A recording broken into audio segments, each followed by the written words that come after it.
Welcome to Authentic Church. We're so glad you're joining us for this message. We hope it blesses you. Don't forget to hit subscribe to stay up to date with all our latest sermons. Come on, let's get into it. Hey, last week we started a new series called For the Faithless, the Fakes, and the Mess-Ups. I don't know why you're laughing. Filthy minds that you have. I had somebody come to me during the week and said, it took me a couple of days to figure out what those asterisks actually meant. They had a delayed reaction. It was quite funny, but I love it. For the faithless, the fakes, and the mess-ups. If you've ever said to yourself, I don't think God could use me because I don't have enough faith. I don't think I'm cut out for it. I'm not like all these other Christians. Or I've messed up too many times.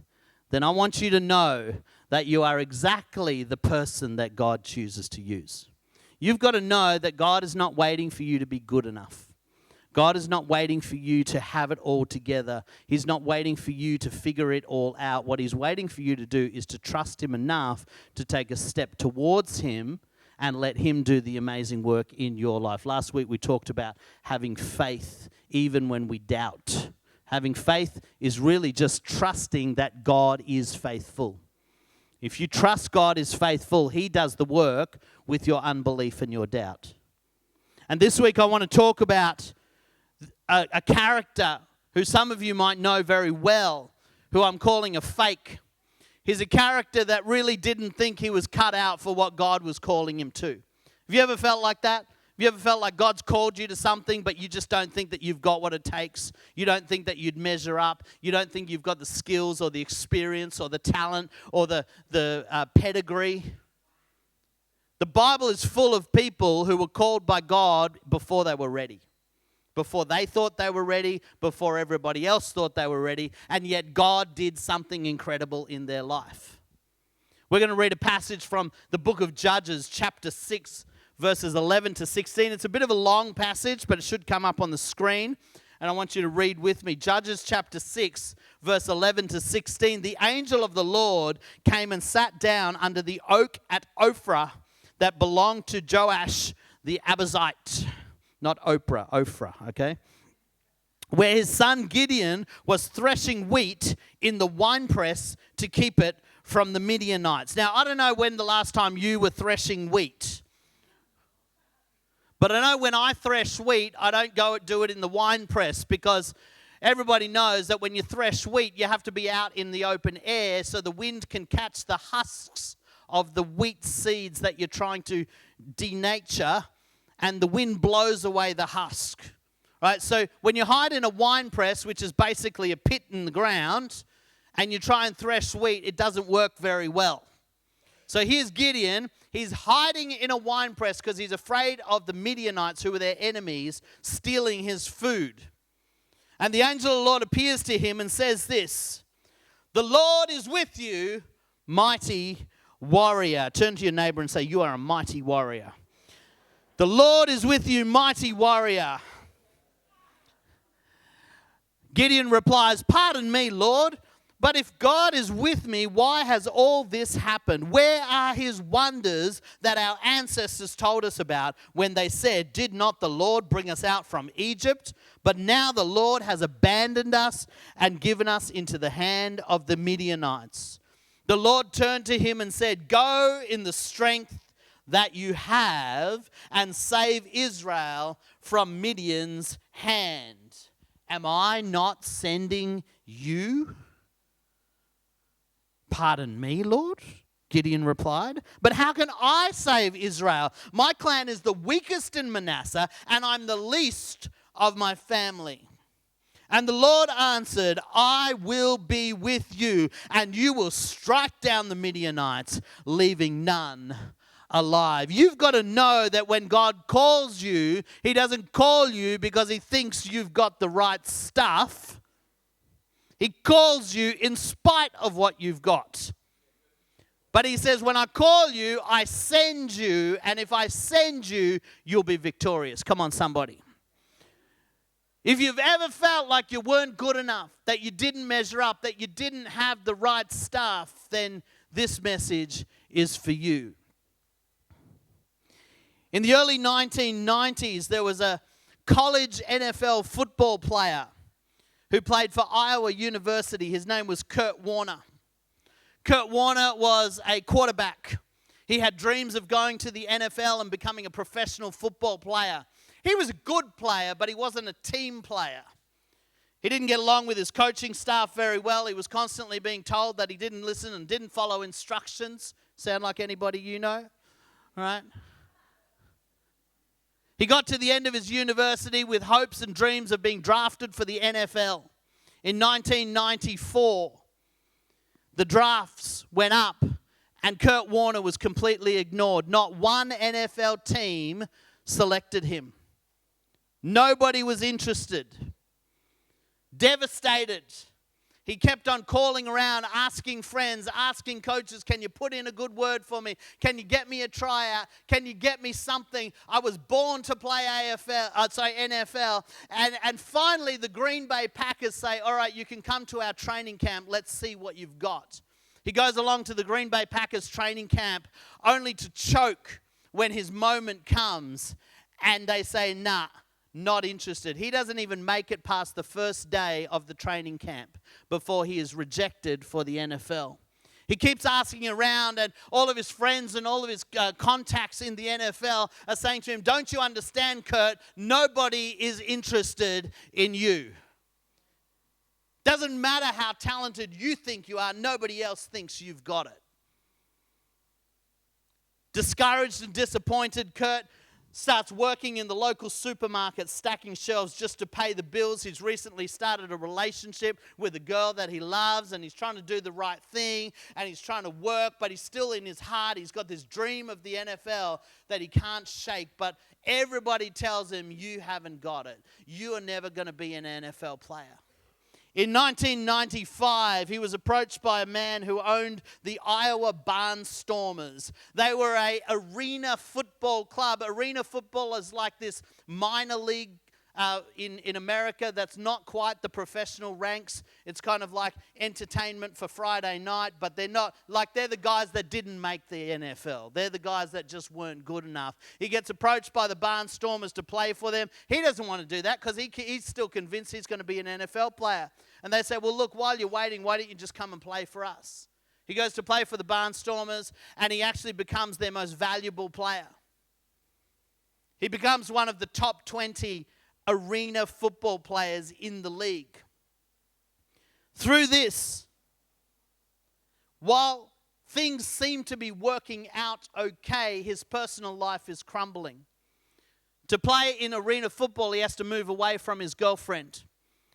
And because of the distance, their relationship falls apart. Shortly after that, her parents are killed in a tornado. There's devastation. The girl he loves won't stay with him because he lives too far away. Her parents, who he loves, die. And in the middle of it all, his star is rising, but it's not rising in the direction that he thought it would. And he's resigned himself that he will be an arena football player, just not quite good enough. He keeps on playing arena football. He actually leads that team to many grand finals.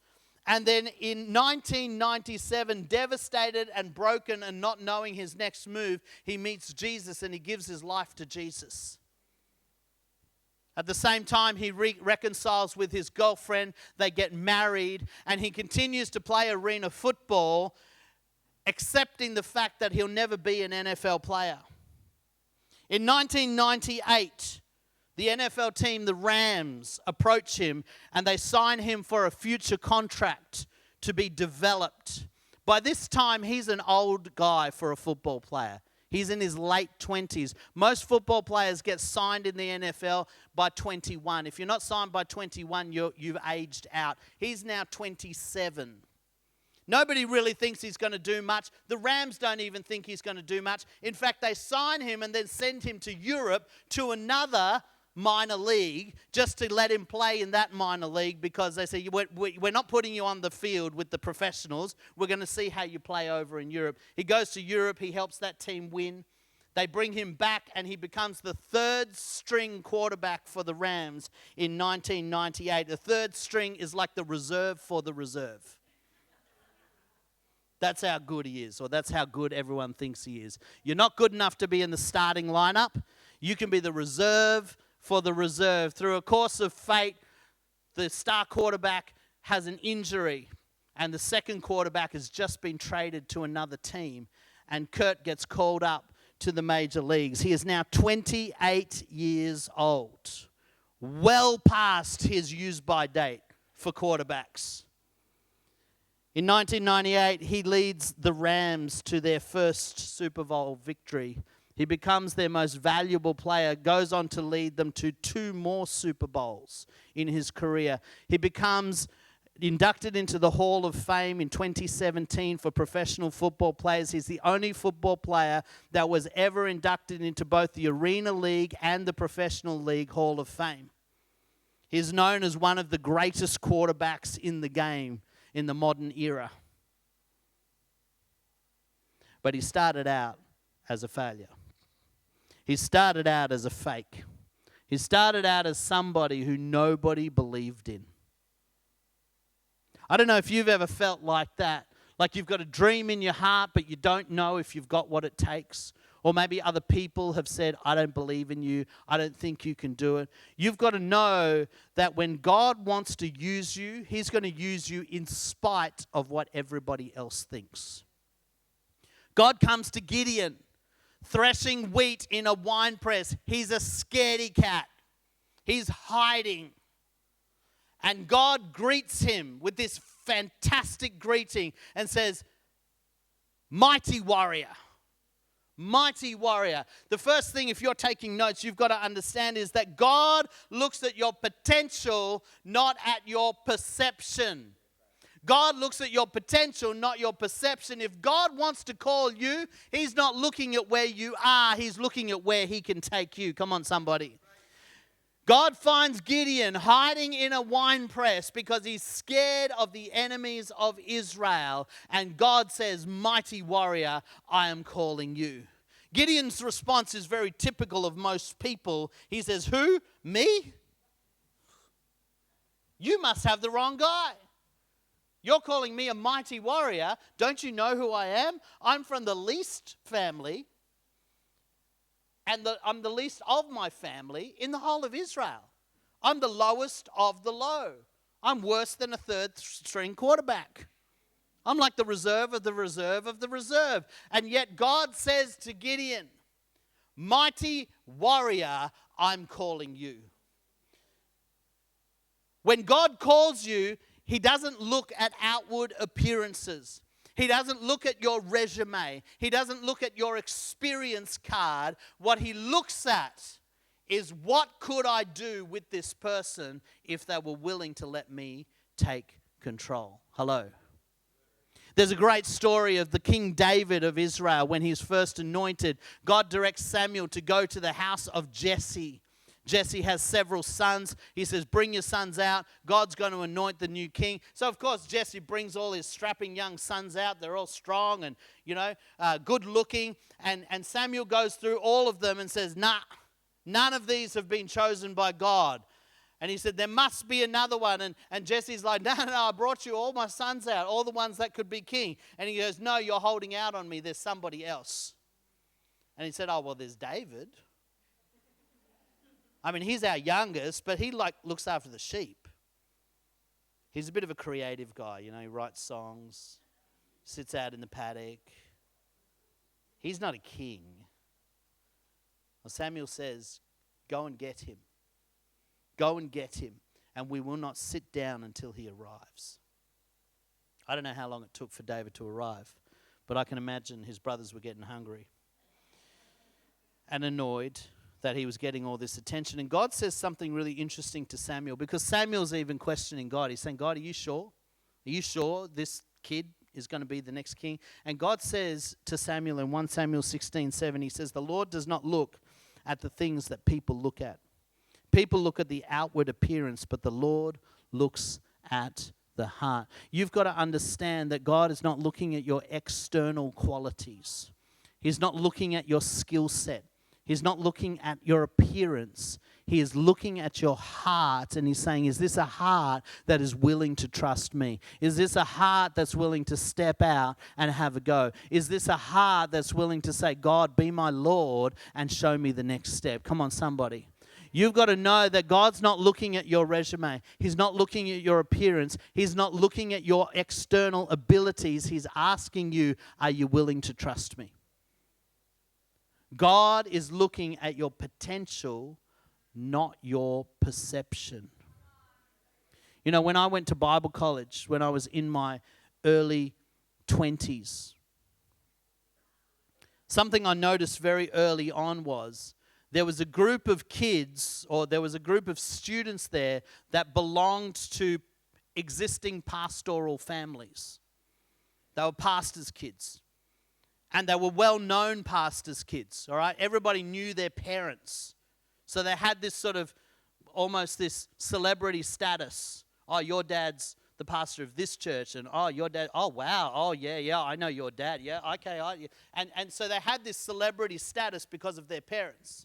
And what used to happen in this college was, whenever opportunities were given to preach in chapel or to lead worship, the pastor's kids got put forward.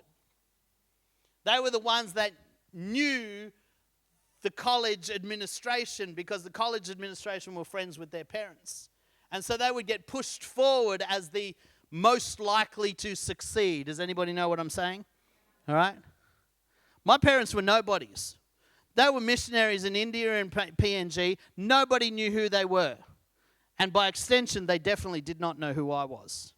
To make matters worse, I turned up to college with shoulder-length hair, black jeans, a Harley Davidson t-shirt, and army boots. And on the first night, when I'm meeting my class and we're having this sort of get to know you, what are you here for? What do you feel like you're called to do? What is your gift? I think it's wise to say, I play heavy metal music. And I think that there's a whole bunch of people in the heavy metal community that need Jesus, and I'd like to reach them. Needless to say, it didn't go across very well. Here's this long-haired lout who plays music that definitely should not be in church, has no family connections whatsoever. You can believe that I was not on the draft pick list. I was not on the list to preach. I was not on the list to lead worship. In fact, I went through 3 years of Bible college, and I was the only person in my class that never got invited to preach at chapel. I know, feel sorry for me. The thing is this, I left college stupidly thinking that that was an indicator of God's ability to use me. I came out of college thinking God can't use me because I don't have the right connections, because I didn't get asked to preach, because God can't use me because I have a vision of what could be that doesn't fit with what everybody else thinks. You can go through your life with Jesus and think you're not good enough, or you're fake, or you don't meet the requirements. But you've got to understand is all of those requirements are man-made. All of the requirements are man-made. If God wants you somewhere, He's going to get you there regardless of whether you think you're cut out for it or not. I can tell you right now, leading a church in Logan was not on my list of things to do. It wasn't on my college professor's list of things for me to do either. It was the exact opposite. In fact, I had a hairstyle like Tavita at one stage. And one of my college professors said, with a hairstyle like that, you'll never work in a church. Tavita, I want you to know, you can work in my church any day. Because God is not interested in the hairstyle you have or the clothes you wear. He's interested in the heart you have to serve Him. If you're willing to be used by God, God can use anybody, even if you're the least of the least of the least, from the least family, and nobody knows you and nobody cares about you and everybody thinks that you're nothing. You got to know that there is a God of the universe that says, mighty warrior, I'm sending you. Come on, somebody. God is not interested in your perceptions of yourself or other people's perceptions of you. He's interested in your heart. The second thing is this: God's call is not delayed by your imperfections. God is not limited by your present abilities.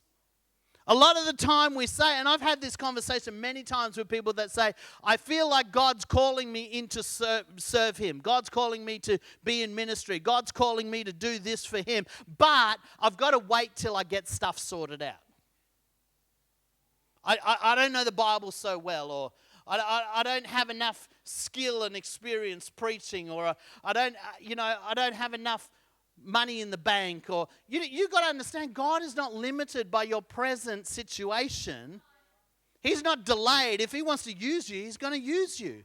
In fact, you'll hear next week, now I've committed myself to this sermon, you'll hear next week that the way God uses Gideon to conquer the Midianites was the most far removed idea of what you would do if you were going to battle. I'm not going to spoil it for you if you haven't read the story, but God makes Gideon do something that no soldier in their right mind would do. And God says, Gideon, I'm going to give you victory regardless of your skill. So you've never fought a battle? Don't even worry about it. I've got you. So nobody wants to go into battle with you? Don't even worry about it. I've got you. So you think your enemies are twice as powerful as you? Don't even worry about it. I've got you. Oh, you don't have enough weapons? Don't even worry about it. I've got you. You've got to understand what you possess is no limit for God. God says to Gideon, go in the strength that you have. Am I not sending you? Go in the strength that you have. Just do something with what you've got. Who cares if you don't think it's enough? Who cares if you don't think you're strong enough? Who cares if you don't think you're smart enough? If God's sending you, that's enough. You know, when God came to Moses, he was hiding in the wilderness because he had murdered an Egyptian. And he was herding sheep, and God comes to him and he says, I want you to go to Egypt and I want you to set the Israelites free. And do you know what Moses' response in Exodus 4 is? Moses said to the Lord, pardon your servant, Lord, but I have never been eloquent of speech. And the Lord said to him, I love God's answer, who gave human beings mouths? Now go, I will help you speak. And I'll teach you what to say. You got to understand, you might think you can't speak. God gave you the mouth you've got. So if He gave you the mouth you've got, He's going to use it to say the things that He needs you to say. He gave you the family that you've got. And if He wants to use you, He's going to use you despite the family you've got. He gave you the skills that you have or the skills you don't have. And if that's how He made you, then that's how He's going to use you. Go in the strength that you have. Just step out with what you've got. Because if we wait until we're ready, we'll never actually be ready. If we wait until we've got it all together, we'll never actually have it all together. I can tell you right now, we were not ready for Ormo. You talk to my board, they will tell you, we were not ready for Ormo. But we all knew one thing, God was calling us to step out. God was telling us to do something beyond our capacity. Now, if God's told us to do it and God's sending us, we don't have to be worried about how it's going to turn out. We just have to make sure that we're continuing to put what we have in our hands into God's hands and let Him do His work. Come on, somebody. Does anybody know what I'm talking about? God's call is not delayed by your imperfections. God is not waiting for you to be good enough. God is not waiting for you. If God wants to give you connections, He'll give you connections.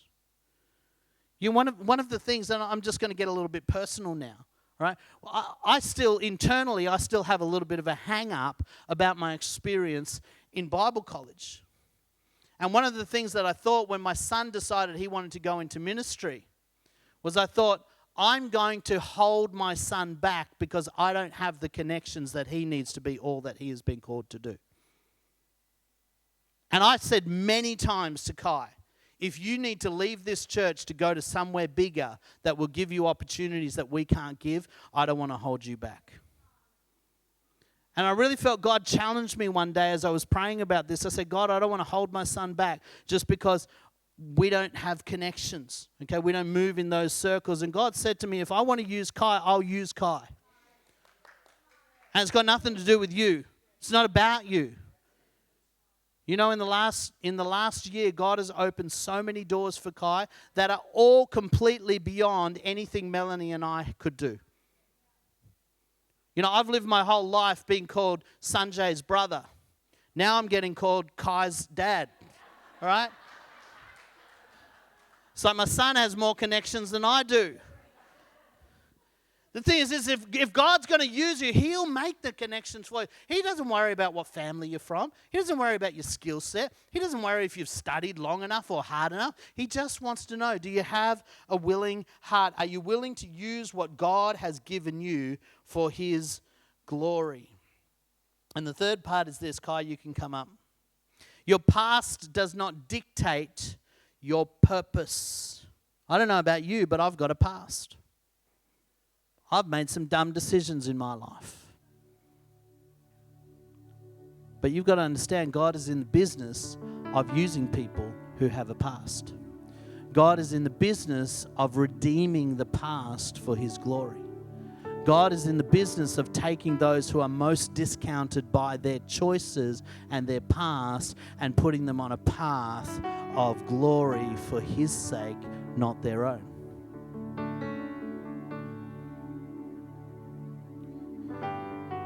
Gideon says, I'm from the weakest family. I'm the least. I'm a nobody. You don't understand. How can you ever use me? And God says, I will be with you. I will be with you. I will strike down the Midianites.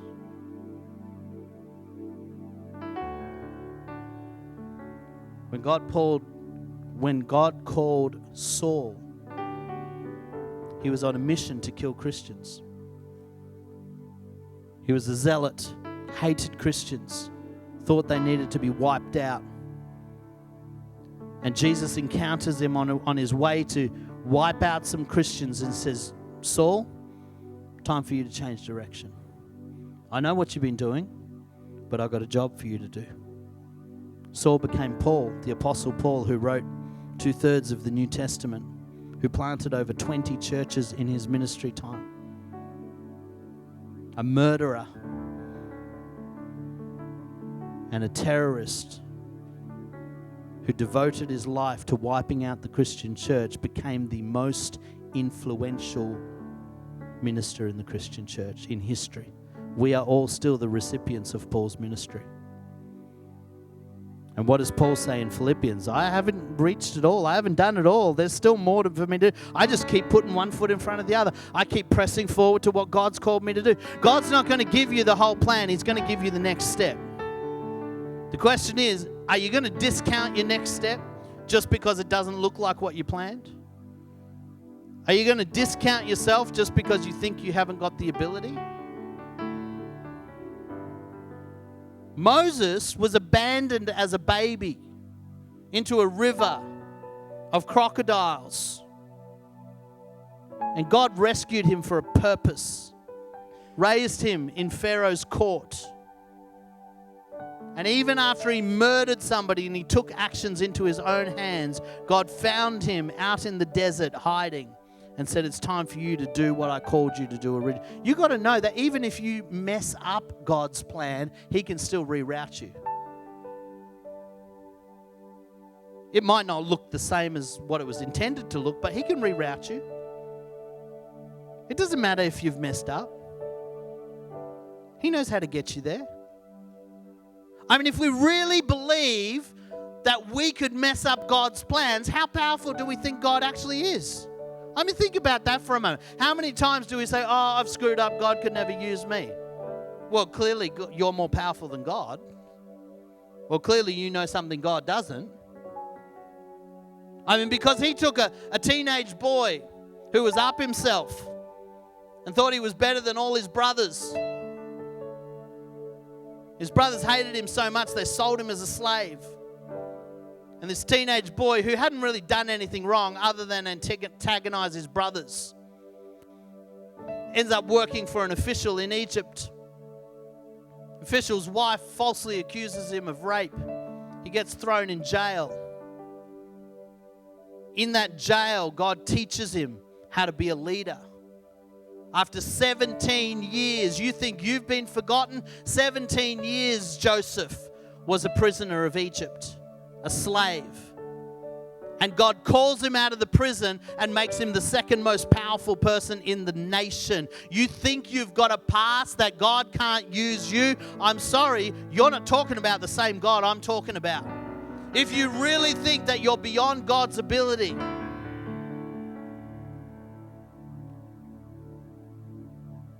took a fisherman, turned him into the greatest preacher we know. Saw 3,000 people get saved at his first crusade. Oh, my preaching was that good. I need to fish more.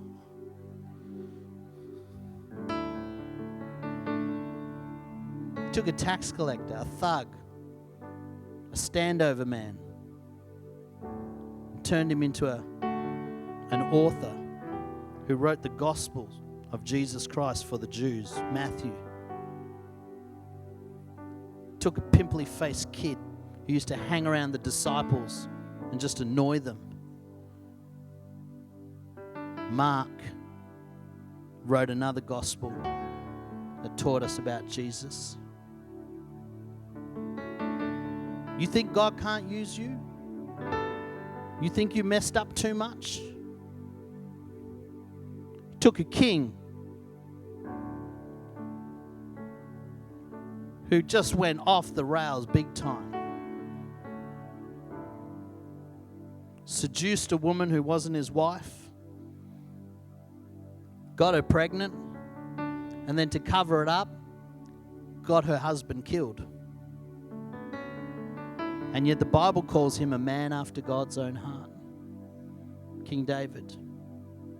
You think you can't be used by God?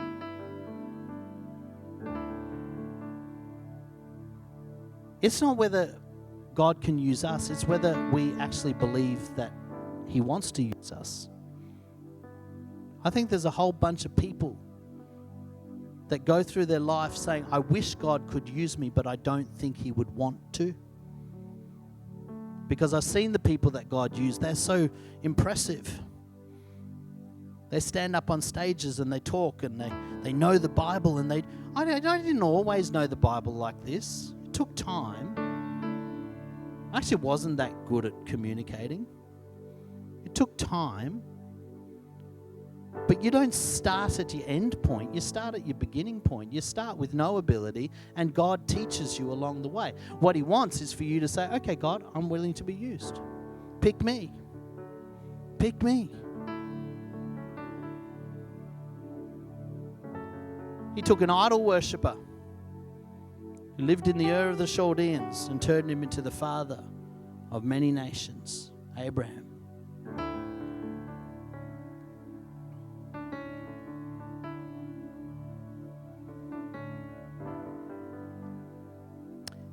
He took a baby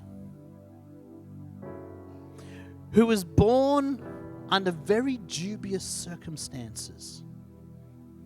His mum, disappointed that her first two husbands died and she didn't have kids to them, tricked her father-in-law into sleeping with her, got pregnant by her father-in-law, had a baby, named him Perez. God is my breakthrough.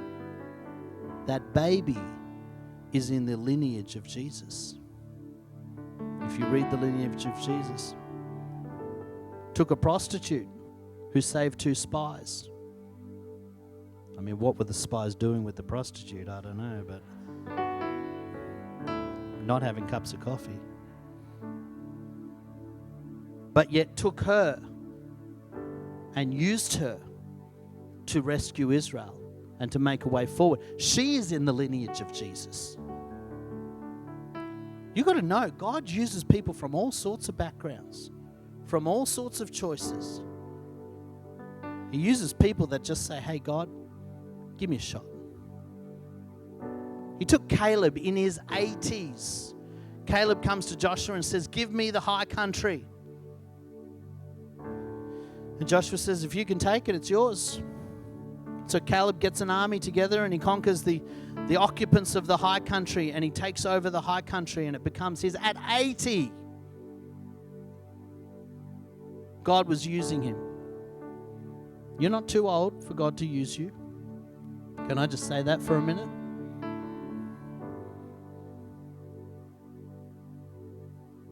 He took a little boy who had a scone and a couple of sardines and used him to feed 5,000 people. He just went for a good talk and a bit of lunch on the hillside. But he was willing, he was able. God's not looking at your externals. God's not looking at your skill. He's not looking at your family. He's not looking at your failures. He's saying, mighty warrior, if I've called you, I can use you. If I've called you, I can use you.